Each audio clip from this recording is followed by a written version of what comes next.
मंगेश यादव के एनकाउंटर पर सवाल क्या खड़े हुए, कुछ लोग बड़े विचलित हो गए। लोग तो यहां तक कहने लगे कि आपको अपराधी की भी जाति दिख रही है। लेकिन कुछ सच ऐसा है जो जान लेना जरूरी है।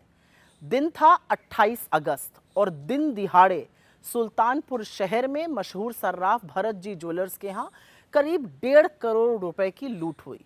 पुलिस के मुताबिक इस लूट में कुल 11 बदमाश शामिल थे और इसका मुख्य आरोपी विपिन सिंह नाम का एक आदमी था।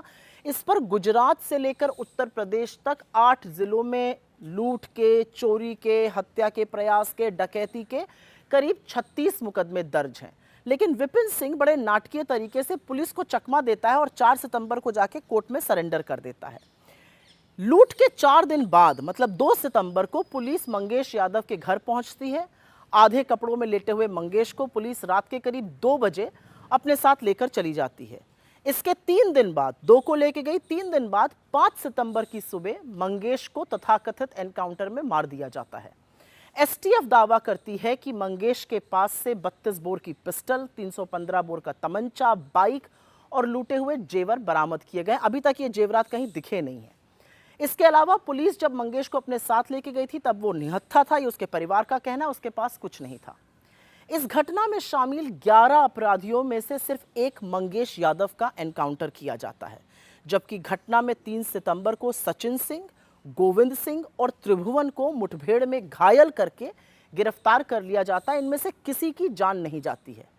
तो अगर पुलिस का इरादा मंगेश को जिंदा गिरफ्तार करने का होता तो पुलिस सिर्फ एक गोली मारकर उनको पकड़ सकती थी, जैसा इस मामले में 3 और अपराधियों के साथ किया गया। मगर एसटीएफ ने मंगेश को 4 गोलियां मारी और वो चारों गोलियां उसको पैर से ऊपर के हिस्से में मारी गईं। इस एनकाउंटर को जूता नहीं, चप्पल पहनकर अंजाम देने वाले यूपी एसटीएफ के सीओ धर्मेश कुमार शाही हैं, जो सब इंस्पेक्टर से सीओ बने हैं। 2019 में वो डिप्टी एसपी की रैंक पर प्रमोट हुए थे। ये वही शाही हैं जिन्होंने अभी तक करीब 50 से अधिक एनकाउंटर किए और इनके बहुत सारे एनकाउंटर पर सवाल खड़े हुए हैं। ये वही डीके शाही हैं जिनकी पत्नी रितु शाही बीजेपी की नेता हैं। हाल ही में वो उत्तर प्रदेश महिला आयोग की सदस्य नियुक्त की गई हैं और इसके साथ ही वो गोरखपुर क्षेत्र में बीजेपी महिला मोर्चा की क्षेत्रीय कोषाध्यक्ष भी हैं। तो ये बीजेपी से तार हो गए। मंगेश एनकाउंटर की जांच भी डीके शाही के सजाती अधिकारी एसडीएम विदुषी सिंह को दी गई है। इसमें तो किसी को कोई अचंभा हो ही नहीं सकता है। खैर, जो लोग अपराधी की जाति पर उठ रहे सवालों से विचलित थे, क्या अब उनके पास कोई जवाब है? क्या अब वो आक्रोश नहीं दिखाएंगे? क्या अब उनको अन्याय नहीं दिखेगा? क्या अब वो ज्ञान नहीं देंगे?